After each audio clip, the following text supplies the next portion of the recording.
The smell reached her before the candle did.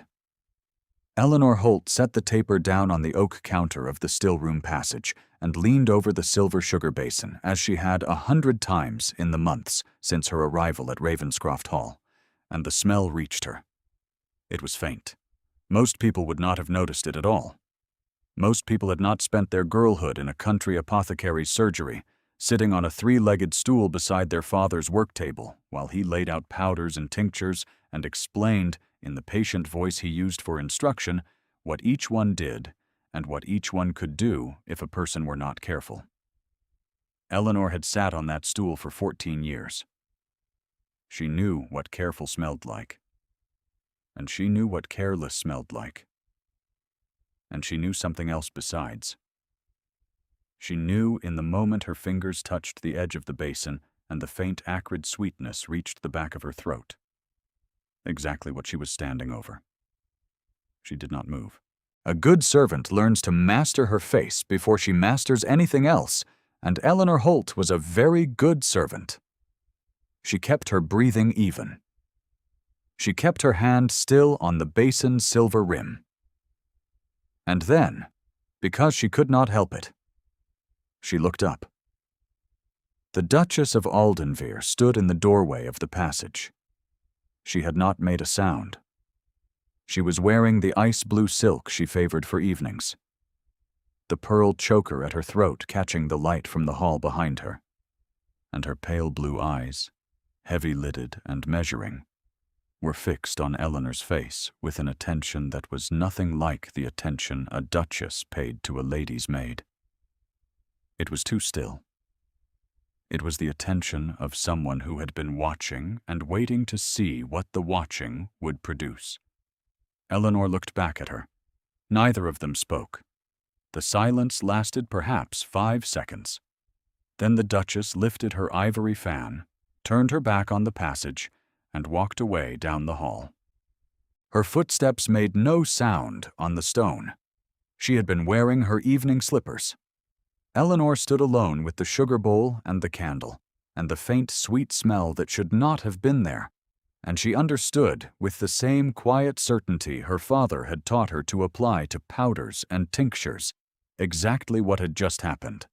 She was 24 years old. She had been in service at Ravenscroft Hall for 7 months.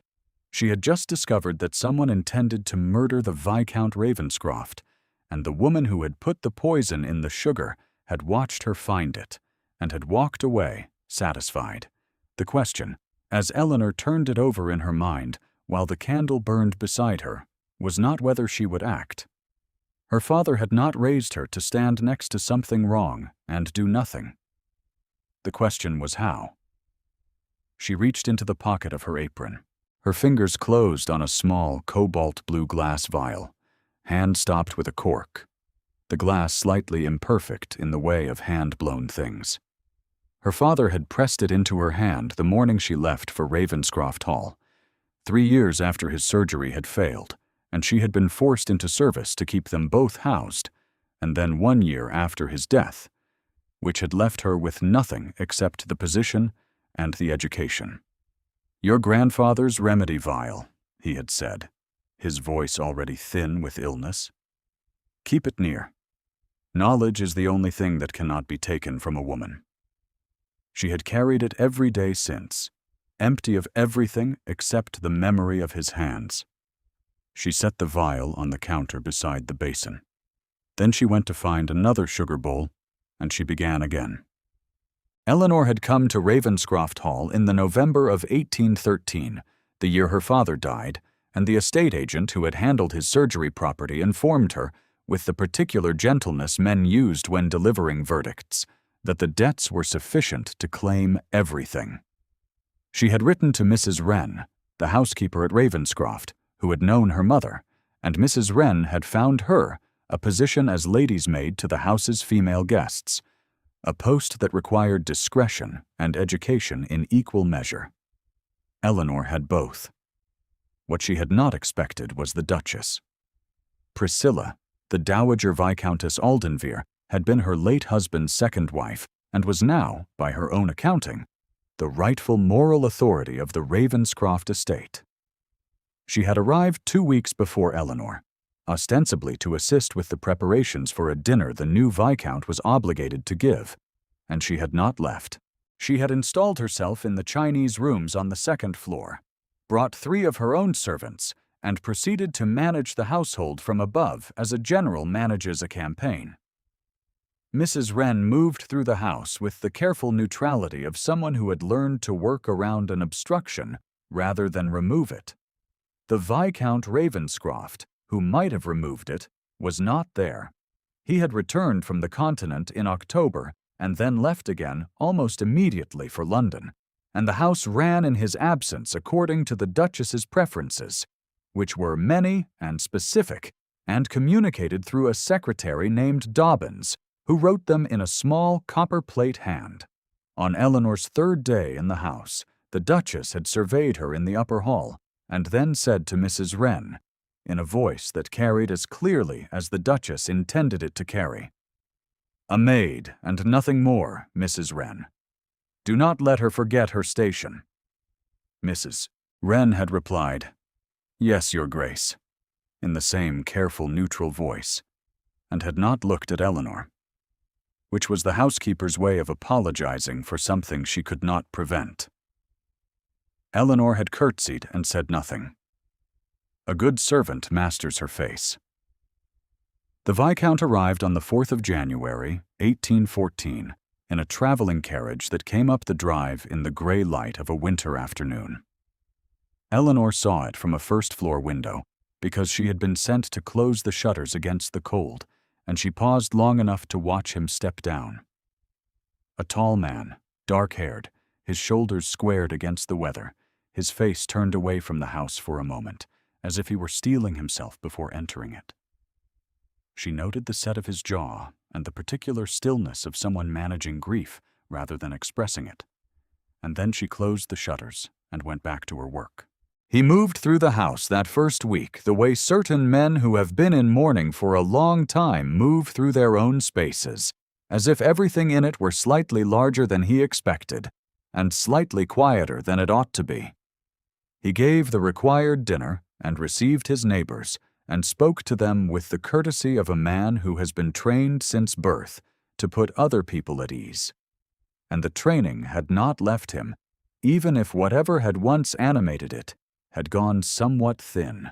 The Duchess hovered at the edge of every gathering, her nephew Edmund Farley at her shoulder, smooth-faced and watchful, and Eleanor, moving between rooms with trays and correspondence, grew accustomed to the particular pressure in the air when all 3 of them occupied the same space. She had found the first wrong thing in the sugar the night before the winter supper, the large formal dinner the Viscount was giving for the county families on the 20th of January. She had found it, and she had looked up, and she had met the Duchess's eyes. And now, 2 hours before the guests arrived, she was in the still room with a second bowl of clean white sugar, measuring it carefully into the silver basin, and thinking about her father's voice. The substitution was not difficult.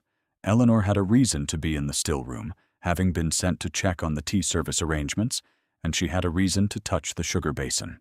She was methodical about it. She disposed of the contaminated sugar into a cloth, which she folded and placed inside the small tin she used for her sewing supplies, because it needed to go somewhere that neither a housemaid nor the Duchess's own woman would find it.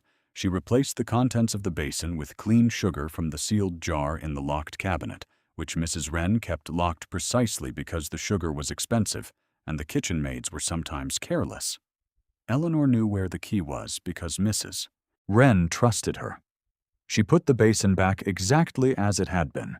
She was standing at the foot of the back stairs, her hands clean, the sewing tin under her arm, when she heard footsteps above on the upper gallery. She looked up.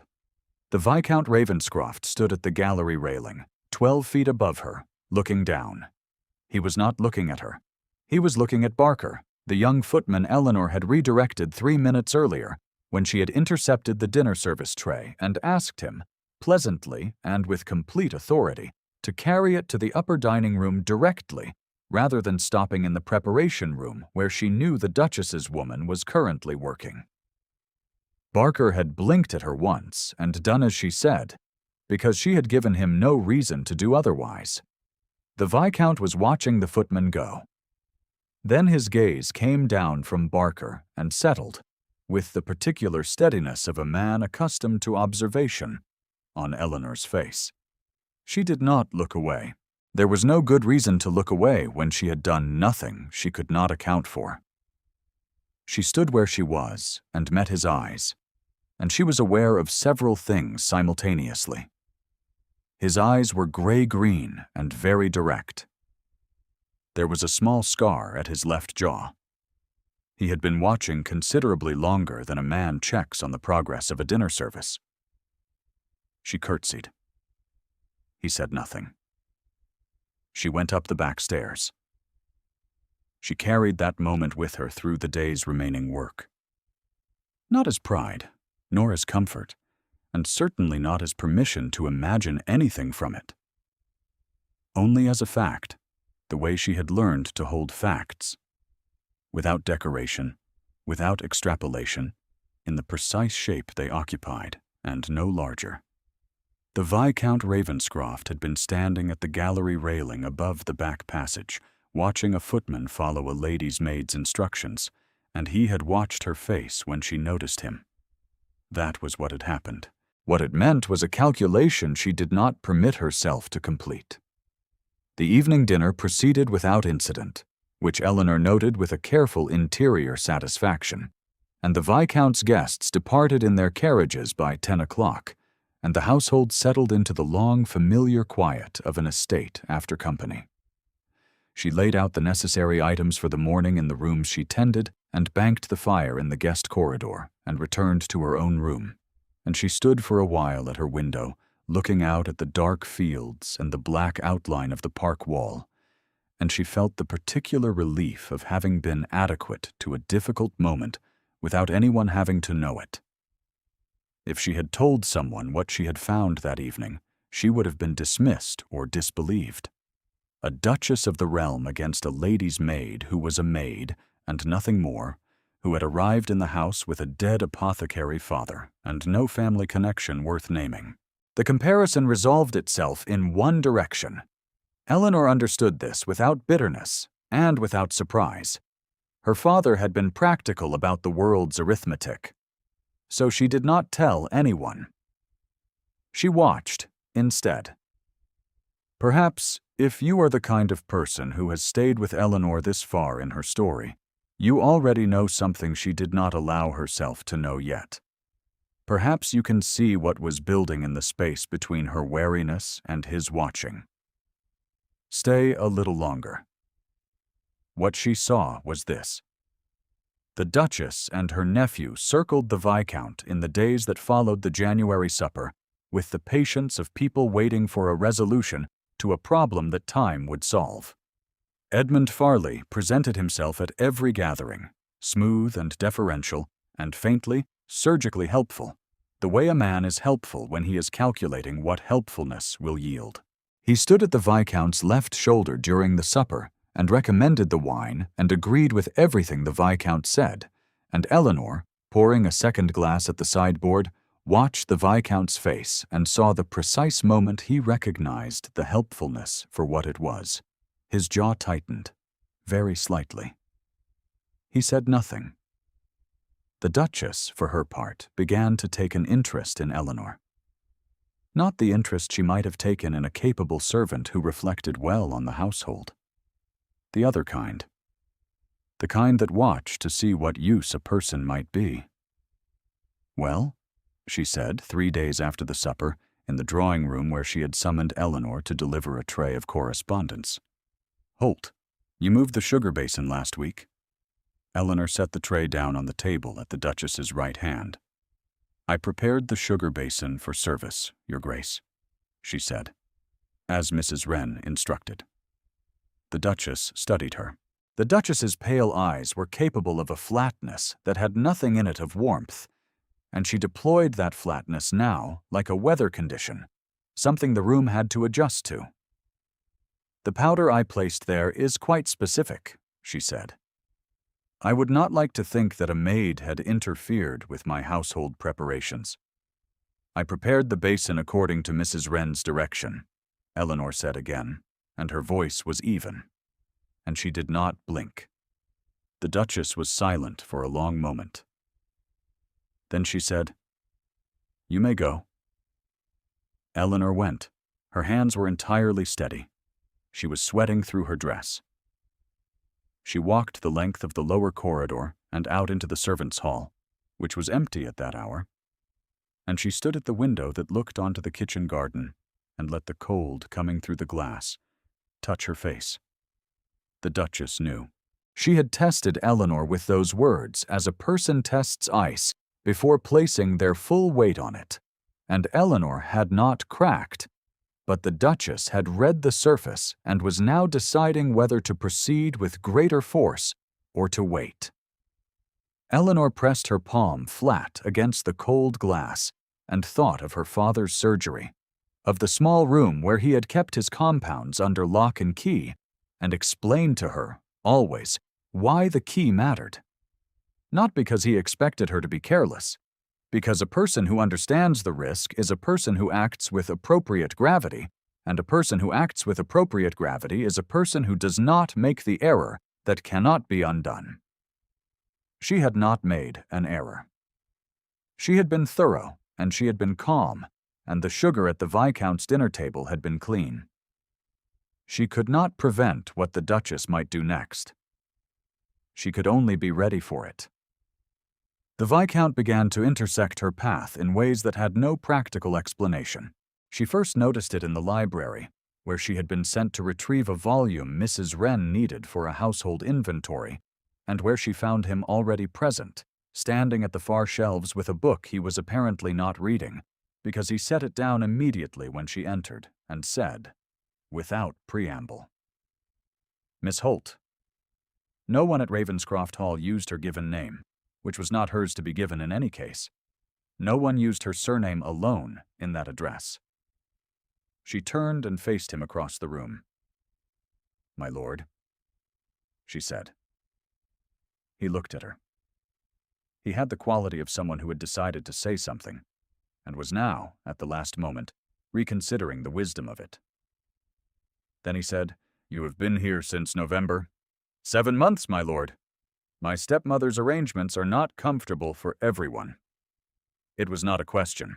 Eleanor considered it for a moment, in the way she had learned to consider statements that were actually inquiries, and said, "I find my work satisfying, my lord." He made a short sound that was not quite a laugh. It was the first expression she had seen cross his face that was not either grief or duty, and it passed quickly. But it had been there. "That is not what I asked," he said. "No," she agreed. "It is not."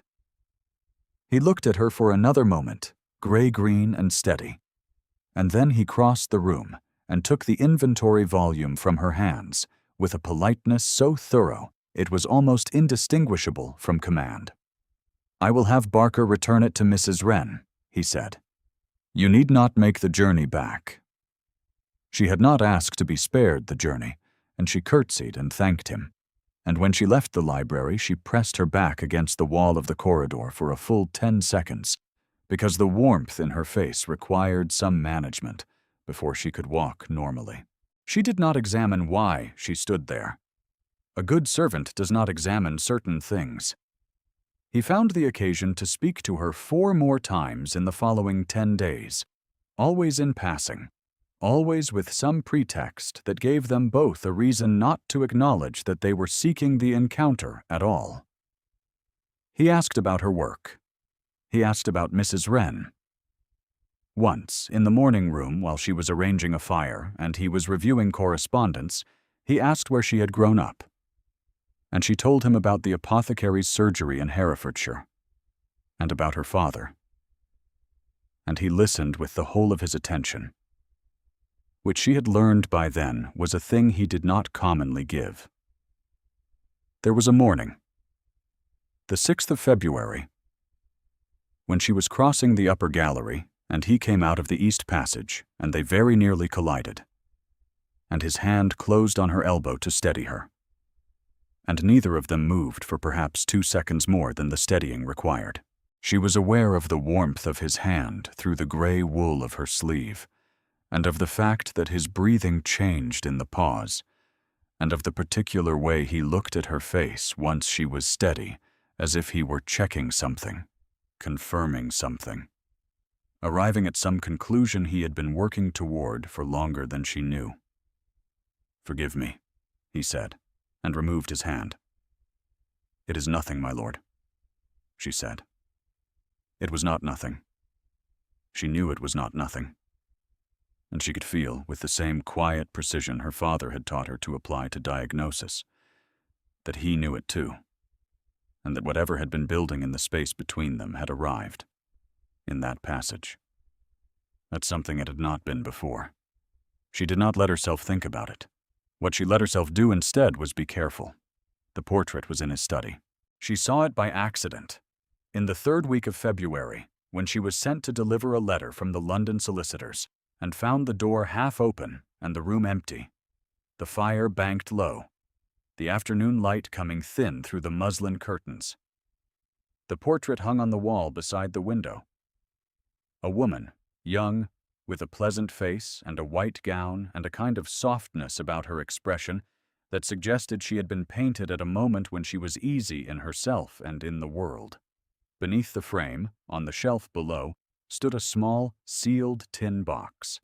Eleanor left the letter on the desk and went back to her work. She thought about the portrait for the remainder of that afternoon. Not about the woman in it, who had been pleasant-faced and soft-voiced, and who had died at the estate gate at a moment when her husband was not there, but about the shelf beneath the frame, and the small sealed tin box, and the quality of a room that was kept as a man keeps something he cannot put down and cannot carry forward. She had seen rooms like it before.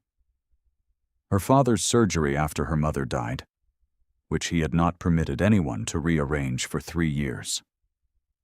Her first employer's library, where a chair had remained angled at a particular spot near the window, because that was where his son had last sat reading the morning before the fever.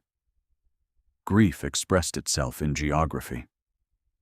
It kept the shape of the absence. She understood, going about her afternoon work, that the Viscount's coldness had a specific origin, and that the origin had nothing to do with arrogance or indifference to the people around him.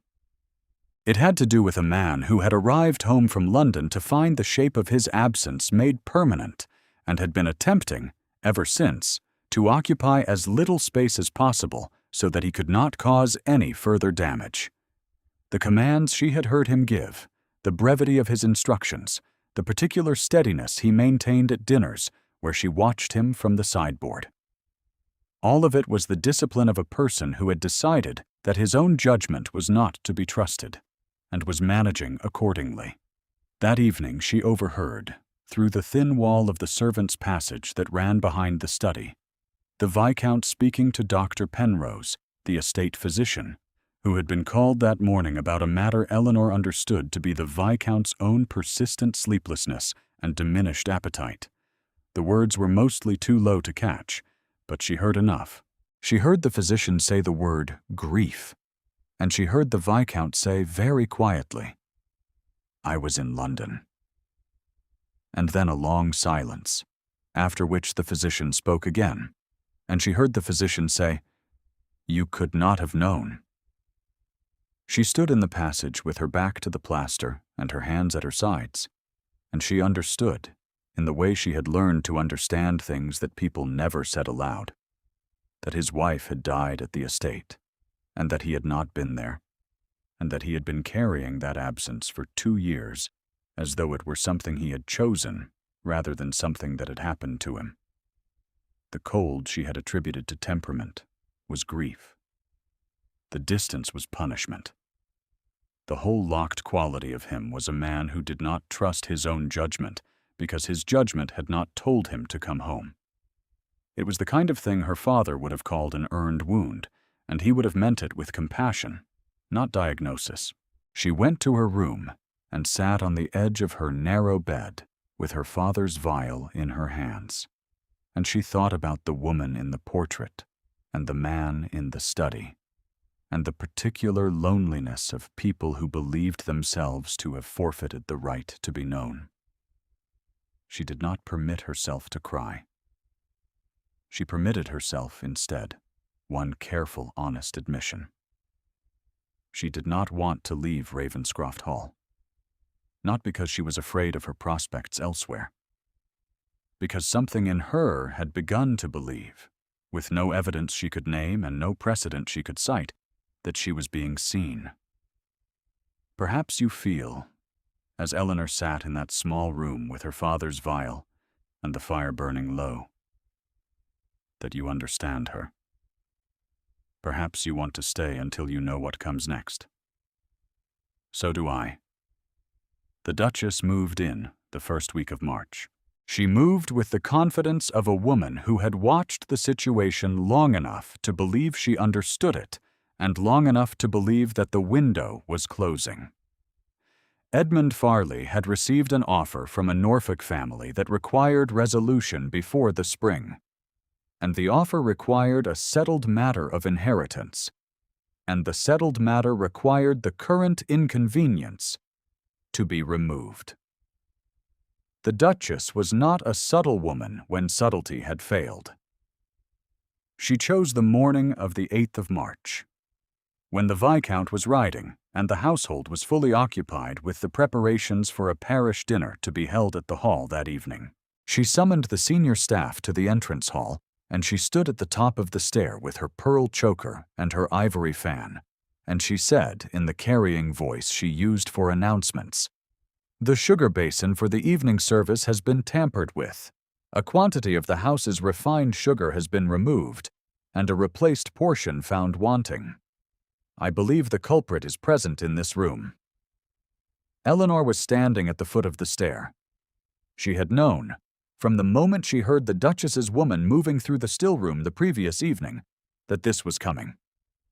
She had spent the night in a state of very quiet attention, and she had not been surprised. She was a servant, and nothing more. That was the verdict the Duchess intended to deliver. And the hall full of household staff and 2 of the county families who had arrived early were the jury. "She is a servant, and nothing more," the Duchess said, turning her gaze directly to Eleanor. "And her testimony carries no weight in this house, and a servant who steals the house's provisions, or worse, who interferes with the preparation of food that is intended for her master's table, is a servant who has no place in a decent household." She snapped the fan closed. "Mrs. Wren, you will see Miss Holt's things collected. She will leave before this evening's guests are seated." Mrs. Wren stood very still.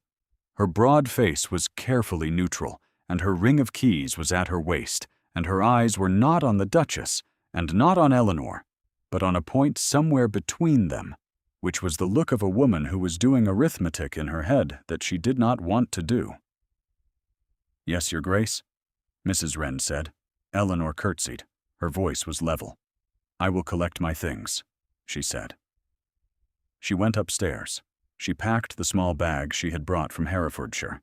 She set her father's cobalt vial on the top of the folded spare gown, and she sat on the edge of the narrow bed. And she waited. From below, she could hear the household sounds. The dinner party was assembling in the entrance hall. The particular percussion of a formal gathering rising and falling, the brief cadence of Mrs. Wren's voice issuing directions, and under it all the Duchess's lower register, carrying with its usual smooth confidence through walls that had been built to contain precisely that kind of confidence. Eleanor listened to it all without moving from the edge of her bed. The footman had relayed the Duchess's intentions a full 2 days before this evening, and Eleanor had heard him without letting him know she heard. "The Duchess says the Holt girl is a servant, and nothing more," he had said to the second footman outside the kitchen passage door. "And if she opens her mouth, her Grace will see her in the street before morning." Eleanor had continued folding the linen she was engaged with, and had said nothing. She had thought, with the quiet economy her father had cultivated in her, that the information was useful, and that the morning had not yet arrived, and that there was still time. There was no longer time. The morning had come in the shape of a March evening, and the Duchess had moved when Eleanor had known she would move, and the household had arranged itself on the appropriate side of the hierarchy, because that was what a household did. She had been in this situation before, in the arithmetic of it, if not in the specific details. She had sat on the edge of narrowness many times in the past 4 years, and worked out what remained and what would have to be built from what remained. She was not, in truth, afraid. She was something cooler and more considered than afraid, which was the state of a person who has accepted that the world is going to deliver a verdict and is deciding, in the time before the verdict lands, what she will do with herself afterward. The door opened without a knock. It was not Mrs. Wren. The Viscount Ravenscroft stood in the doorway of her small room, still in his riding coat, with mud on his boots and a particular expression on his face that she had never seen there before. He had, she understood at once, come in from riding and gone somewhere first, and then come here. "I went to Dr. Penrose this morning," he said, "before I rode out." She stood. "My lord." "I described a substance I had found," he said. "A cloth in the still room, folded, with residue. I took it 3 days ago, after I saw you in the passage with your sewing tin and found the cloth inside it, because I recognized what I was looking at, and I required confirmation." He paused. Penrose confirmed it. She was very still. "You substituted the sugar," he said. She said nothing. "You substituted it, and you said nothing, because you understood what would happen to a servant who accused a duchess of attempted poisoning." He said this without inflection, as a man states a fact he has been examining and is now certain of. "And then my stepmother discovered the substitution and reversed the crime onto you, because she is a woman of considerable ingenuity when her interests are threatened." "My lord," Eleanor said, "I did what needed doing." "Yes," he said. "I know. I have been watching you do what needs doing for 2 months." The silence in the small room was very complete. Outside, somewhere below, she could hear the household moving, the sounds of preparation carrying through the old walls. And the fire had died to coals, and the afternoon light was thin and gray, and he was looking at her with gray-green eyes that had stopped being careful about what they held. "I would like you to come downstairs with me," he said. She picked up her father's vial. She put it in her pocket. She went. The drawing room was full when they entered. It was not the crowd of the evening dinner, which had not yet begun, but it was sufficient. The county families who had arrived early, Mrs. Wren and 2 of the senior household staff who had followed at some distance, Edmund Farley looking pale and precise near the window, and the Duchess at the mantelpiece with her fan and her pearl choker, and the particular set of someone who has played a piece to its conclusion and is awaiting the applause. She looked, when the Viscount entered with Eleanor at his side, like a woman who had rehearsed the wrong ending. He crossed the room in 3 strides, as he had crossed every space she had watched him cross, with the contained authority of a man who had decided what he was going to do and had stopped being uncertain about it. The room rearranged itself around him as rooms did when he entered them with intention. Guests stepped back half a step without knowing they had done it. The remaining county families who had arrived that morning turned from their conversations, and the 2 footmen near the sideboard became very still in the way of servants who understand that what is happening is not for them, but is not separate from them either. He stopped at a distance from the Duchess that was precisely sufficient. Edmund Farley moved fractionally backward. The Duchess's fan, which had been open and moving at the measured pace she kept it at when she was comfortable with the room's temperature, did not close. It simply stopped. Eleanor stood at the entrance to the drawing room, her small bag at her feet where she had set it down when the Viscount had appeared at the door of her room.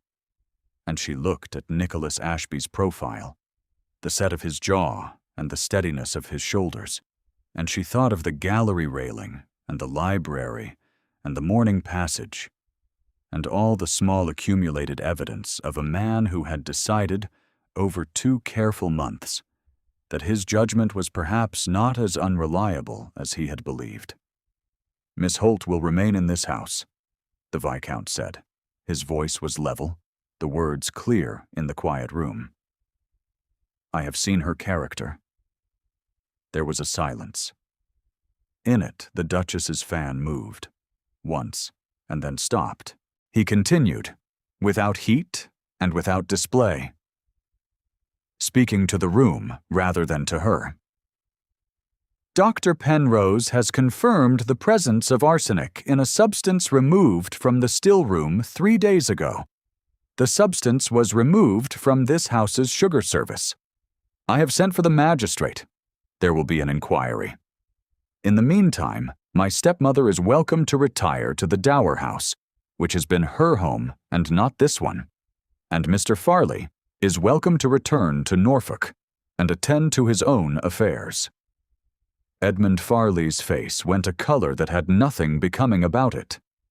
The Duchess said, "You cannot," and then stopped, because whatever she had meant to follow it with had apparently failed to arrive.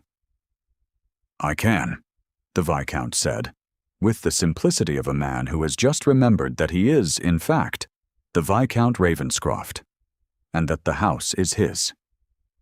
Mrs. Wren, at the back of the room, let out a breath that sounded like something settling. What Eleanor would remember afterward was not the Duchess's face collapsing into its unfamiliar shape, or the murmur that went around the room, or even Edmund Farley's careful, deliberate departure. What she would remember was the moment, in the quiet, after the Duchess had been escorted by her own secretary toward her own belongings, when the Viscount turned to her and said, simply, and without any performance at all, "You should have a fire in your room." "I had a fire," she said. "A better one," he said. And then, with the faintest alteration of something in his face that was not quite a smile, but was close enough, "Come and tell me what your father taught you about coal." She was not certain, afterward, what the exact sequence of the following hours had been, because it was the kind of evening that arranges itself in memory as a series of lit images rather than a continuous account. She knew they had talked by the library fire for a long time, with Mrs. Wren bringing tea, and then retreating with the discretion of a woman who understood what the library fire contained that evening. She knew he had asked about the vial, and she had taken it from her pocket and held it in her palm. And he had looked at it in the way he looked at things he was deciding the full weight of. And then he had reached out and closed her fingers around it, gently, one hand over hers for a moment before he withdrew. She knew that at some point he had said her name. Eleanor. Not Miss Holt. Her name, in his voice, for the first time, said with the particular care of a man who has been deciding whether he has the right to say it, and has finally decided yes. She knew that she had told him about the night in the passage when she had heard Dr. Penrose say grief, and heard the Viscount say I was in London, and that she had told him because she wanted him to know that she had understood, and that the understanding had not felt like pity. He had gone very still when she said it. And then he had nodded, once, a short acknowledgement of something he had not spoken aloud to anyone. And he had said, she would not have wanted that particular memorial. No, Eleanor said. I don't imagine she would. He looked at the fire for a long time after that. Then he looked at her. I would like, he said, to speak to you about arrangements. My lord, she said. Nicholas, he said. When we are in private, Eleanor, you may call me Nicholas. She breathed in the warm air of the library and the smell of coals and old books, and she thought of her father's voice saying, Knowledge is the only thing that cannot be taken from a woman. And she understood, with the quiet precision he had spent 14 years teaching her, that he had been wrong. Not about knowledge, about what could be taken. Because she was sitting in the library at Ravenscroft Hall, with the fire burning steadily, and a man who had just said her name for the first time saying it again. Quietly, as if to make certain she had heard it. And she thought, there is this, too. This, also, cannot be taken. By April, the Dower House was occupied by the Duchess alone, her secretary Dobbins having found employment in Bath, and Edmund Farley had returned to Norfolk and did not correspond. The magistrate's inquiry had produced a record that was sealed at the Viscount's request, rather than made general, which was the mercy he extended to a woman who had been confidently wrong about everything except the quality of her own position. The spring came in cold, and then warm, and the estate's kitchen garden began to produce again. And the household settled into the particular rhythm of a house that has been managed by fear for several months, and is learning, cautiously, to be managed by something else. Mrs. Wren, on a morning in the third week of April, knocked on the door of what had been Eleanor's small room, and found it occupied by a maid who had come up from the village for the extra household work the spring required. She brought the maid her duties list with the brisk warmth of a woman in good spirits, and then descended the back stairs and crossed the kitchen passage and knocked on the sitting-room door that Eleanor now used. "Come," said Eleanor's voice. Mrs. Wren entered. The room was warmer than it had been through the winter, the windows open to the pale April sun, and Eleanor was seated at the small desk with a correspondence folder open before her and a cup of tea cooling at her elbow, and her father's cobalt vial was on the corner of the desk, catching the light the way such things catch light when they are kept, because they mean something. On Eleanor's left hand was a ring. "Well," said Mrs. Wren, who was not a sentimental woman, and who had brown eyes that were currently performing an operation she would have called something other than filling if asked. Eleanor looked up. "My tea has gone cold," Eleanor said. "Will you stay and have a proper cup?" Mrs. Wren said that she would, and sat down, and the April sun came through the window and lay across the floor of the sitting-room in long, warm bars. And outside in the kitchen garden, a wren was making the particular sound wrens make in spring, which is practical and certain, and has nothing in it of uncertainty about what comes next. The vial stood on the desk in the light. Eleanor's hand, with the ring on it, rested beside it. She had not moved it. She did not intend to. If this story moved you as it moved me in the telling, leave a single word below for what Eleanor found in that still-room passage. Thank you for staying until the end.